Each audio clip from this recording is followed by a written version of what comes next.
Merci, Monsieur le Président.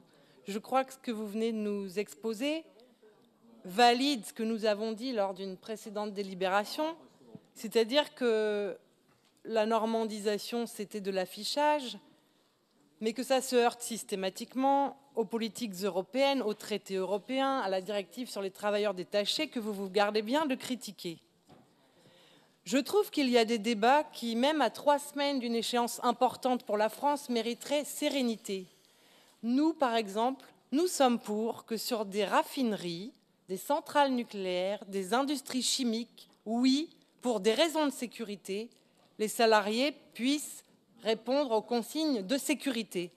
Mais en instrumentaliser avec cette foutue clause Molière, Goethe, Shakespeare ou qui vous voudrez bien, c'est... Oui, j'ai bien dit, Goethe, Shakespeare, parce qu'il y a des fois où c'est plus la langue de Shakespeare qui est la langue commune dans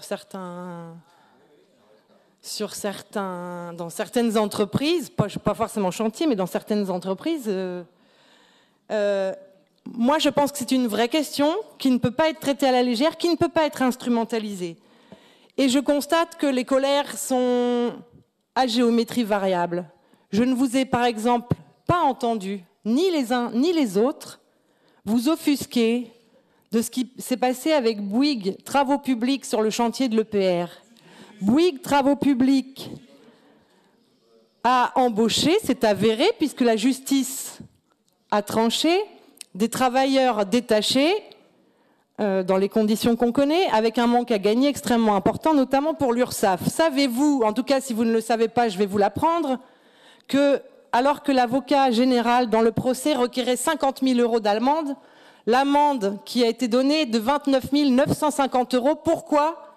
Parce que si elle était supérieure à 30 000 €, alors Bouygues TP n'aurait plus eu accès à aucun marché public. Eh bien, je pense qu'il faut s'occuper davantage de ça dans les échéances qui sont devant nous.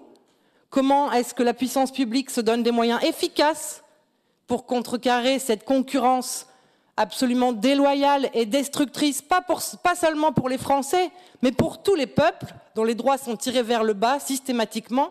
Je pense qu'il faudrait aborder ces questions-là avec sérénité, un peu de rigueur et beaucoup d'humanité, et ne pas s'envoyer à la figure des clauses Molière ou je ne sais quoi, qui n'ont absolument aucun intérêt pour traiter sereinement de véritables questions qui se posent.